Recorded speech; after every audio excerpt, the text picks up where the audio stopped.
Disclaimer: this is audio horror fiction. If darkness or the creatures it holds scares you, leave now. Still listening? Good. Then let's begin.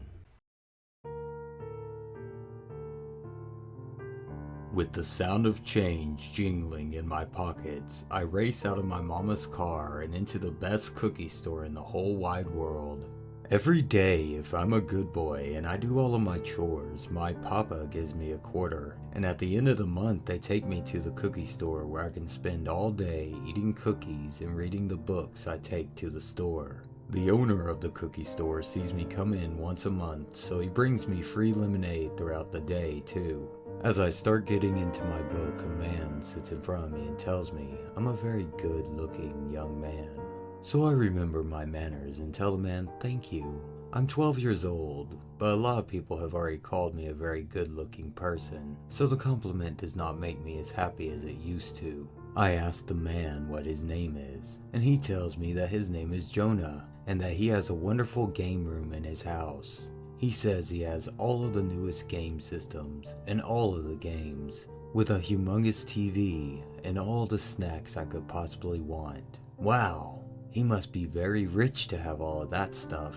I only have a small TV at home, and I only get around 5 channels on it, so that's why I read a lot of books. I'm only halfway through my second cookie, so I offered the man one of my other cookies. He declines my cookie, saying that he has plenty of snacks to eat back at home, and he offers to take me over to his house to play video games and eat as many cookies with ice cream as I would like.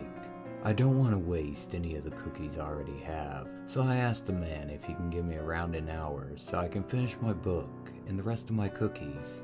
He says it's fine and that he can wait for me to finish. He keeps telling me what a good-looking boy I am while I'm trying to read, and it gets a little annoying, so I tell him I'm happy to get compliments, but I would like some time to read my book, and that he is distracting me.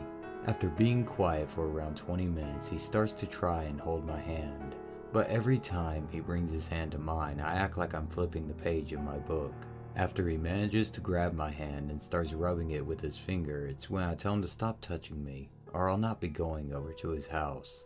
I guess he finally understood that I'd like to have some type of privacy while I read and eat my cookies, because he finally decides to do something on his phone. When I am finally done with my book and cookies, I notice that it's 4 p.m., so I tell the man that I am ready to go over to his house now. He jumps out of his chair excitedly and talks about how much fun we're going to have while we exit the store. The owner of the cookie shop gives me a questionable look, but I just give him a smile and a nod.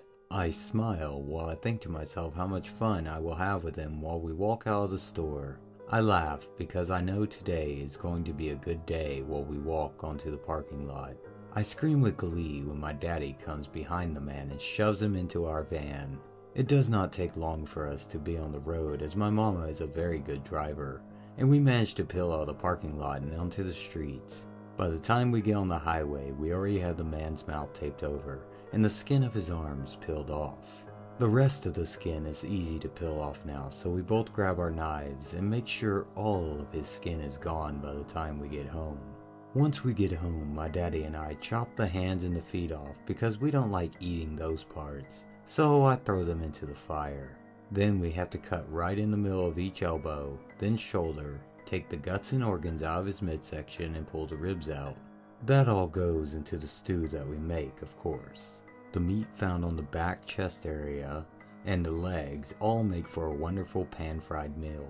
I may be 12, but I know what a fucking creep is. I know that he is evil for wanting to do unspeakable things to me. That is why every month I go to the cookie store. That is why the cookie store owner is a very good friend of ours. He has the same taste as us, so he finds people that are looking for good-looking boys like me and tells them to come to his shop so that they can take me home with them. Yes, we like human flesh, but aren't we making the world a better place? Thank you all so much for listening. If you enjoyed this story, make sure to leave a like and share with other fans of horror to help feed the dark machine. If you have a story that you would like for me to read, check the description below for details.